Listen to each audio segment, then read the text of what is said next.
নিশ্চিতভাবে সেনার ভূমিকা ছিল, সেনার ভূমিকা থাকা উচিত। নরেন্দ্র মোদীজি একটু আগেই তার বক্তব্যে সব বলেছেন। নিশ্চিতভাবে ভারত সরকার তদন্ত করবে, দায়িত্বে কেউ গাফিলতি থাকলে ভারত সরকার ব্যবস্থা নেবে।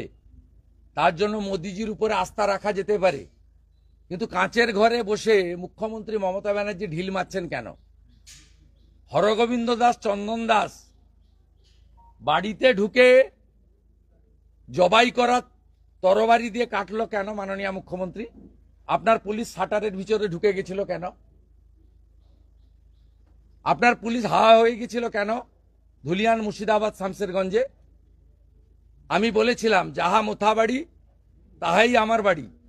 আজকে বলছি যাহা মুর্শিদাবাদ তাহাই কাশ্মীর। টার্গেট 1, হিন্দু নিধন করো। মহিলাদের ছেড়ে দিয়েছে যাতে ফিরে এসে পাড়াতে